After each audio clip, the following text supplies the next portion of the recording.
পথসভায় উপস্থিত খুলনা জেলা বিএনপির অন্যতম যুগ্ম আহ্বায়ক, চালনা পৌরসভার সম্মানিত সভাপতি, বারবার নির্বাচিত সাবেক কাউন্সিলর বাবু অসিত কুমার সাহা, উপস্থিত রয়েছেন ডাক এবং চালনা বিএনপি তার অঙ্গ সহযোগী সংগঠনের বিভিন্ন পর্যায়ের নেতৃবৃন্দ। আমার আজকে আমরা টোটাল সতরখালী ইউনিয়নে আমরা ঘুরব। আমি বক্তব্য বাড়াবো না, কারণ এই অঞ্চলে মানুষই আমার মানুষ। এই অঞ্চলের মানুষ, আমি এই অঞ্চল থেকে 3 বার এমপি নির্বাচন করেছি। এই অঞ্চলের মানুষ প্রতিবারই আমাকে দল, মত, জাতি, ধর্ম, বর্ণ নির্বিশেষে বিশাল ভোটের ব্যবধানে আমি এই সতরখালী ইউনিয়নেতে জয়লাভ করি। আমি মহান রব্বুল আলামিন আল্লাহর কাছে কৃতজ্ঞতা জানাই। এই মানুষদের জন্য আমি দোয়া করি। আর এই এলাকায় এত অনুন্নত, যেটা আমি এর আগে এসেও বলেছিলাম, যে বাংলাদেশের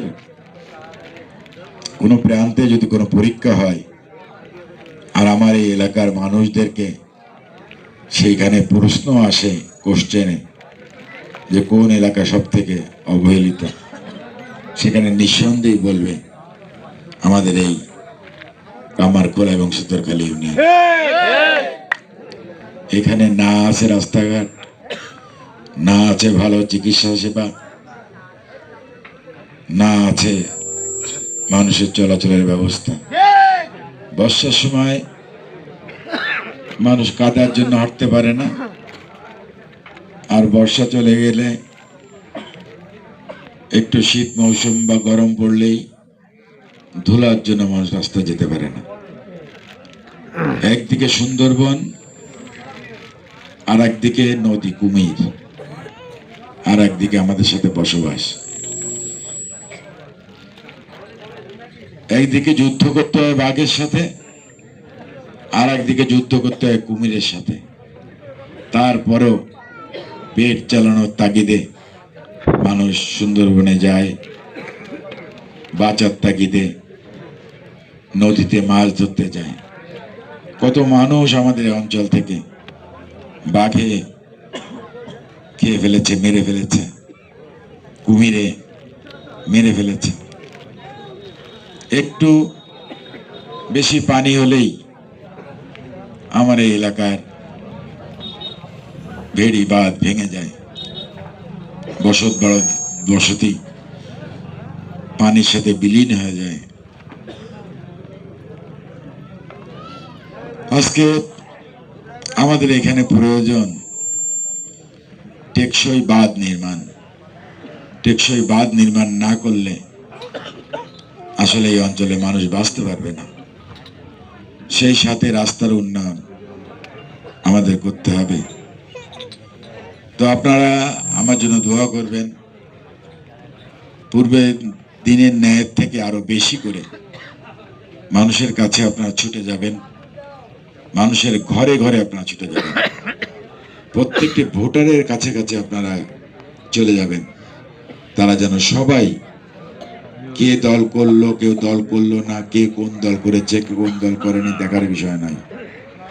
আমারও একটা ভোট, যিনি এই অঞ্চলের সব থেকে দরিদ্র মানুষ, তারও একটা ভোট। অর্থাৎ প্রত্যেক ভোটারের কাছে আপনারা যাবেন, জাতি, ধর্ম, বর্ণ নির্বিশেষে।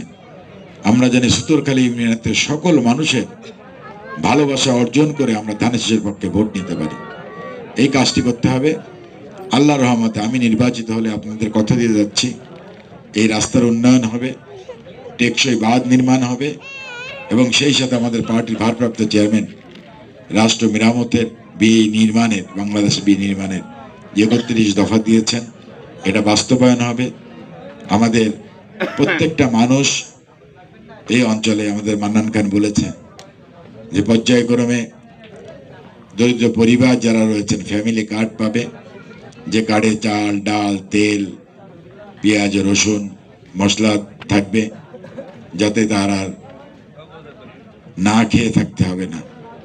এটা আমাদের চেয়ারম্যান প্রধানমন্ত্রী হলে পর্যায়ক্রমে এটা আমরা কাজ করে দেব। আমাদের কৃষকদের জন্য বিনামূল্যে তাদেরকে সার, বীজ, কীটনাশক, ঔষধ দেওয়া হবে এবং তাদেরকে প্রশিক্ষণ দেওয়া হবে যে যারা যাতে বেশি বেশি ফসল যা উৎপাদন করত সেই ফসল 2 গুণ 3 গুণ যাতে ফসল উৎপাদন করতে পারে সেই ট্রেনিংয়ের মাধ্যমে তাদেরকে বীজ দেওয়া হবে। অনেক কিছু আমাদের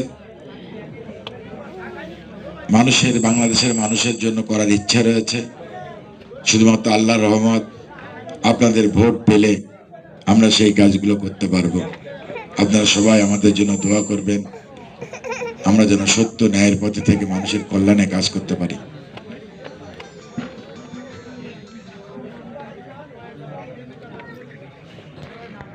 এসে বড় পরিসরে সবাইকে নিয়ে, আপনাদের মতামত নিয়ে আমরা এলাকায় কাজ করতে যাব, এলাকায় কাজ করব। আপনারা আমাদের জন্য দোয়া করবেন। আগামী 12ই ফেব্রুয়ারি যে নির্বাচন হবে, এই নির্বাচনটা আপনারা ব্যক্তিগতভাবে কেউ নেবেন না, সার্বজনীনভাবে নিতে হবে। আমার কথা কি বোঝাতে পেরেছে? কে হিন্দু, কে মুসলিম, কে খ্রিস্টান, সবার কাছে যেতে হবে, কেউ বাদ দেওয়া যাবে না। কে এই দল করলো, কোন ওই দল করলো, এইটাও দেখবেন না। আমি আপনাদের ঘরের ছেলে, ঠিক কিনা? এই সুতোরখালীর মানুষ আমাকে বারবার আসলে প্রত্যেকবার আমাকে খালি হাতে ফেরত দিয়েছে না, আমার পকেট ভরে দিয়েছে। আর এবার আমি চাই সব পকেট ভরতে, সব দলের ভোট চাই, সব মানুষের ভোট চাই, খ্রিস্টানদের ভোট চাই, হিন্দুদের ভোট চাই, মুসলমানদের ভোট চাই। সকল ভোট নিয়েই আমরা মাথা উঁচু করে ওই জাতীয় সংসদে আমরা দাঁড়িয়ে এই সুতোরখালী, এই দাগবের কথা, এই কামারখোলাবাসীর কথা আমি যারা উচ্চ স্বরে বলে এলাকার দাবি আদায় করে নিয়ে আনতে পারি, এলাকার মানুষের সুখ দুঃখের সাথে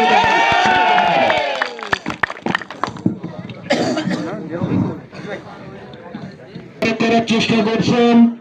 এবং সিনিয়র যারা আছেন তাদেরকে বলছি জুনিয়রদের সেভাবে সম্মান দিয়ে এবং স্নেহ দিয়ে ভালোবাসা দিয়ে আগলে রেখে বাইরে প্রবেশ করেন।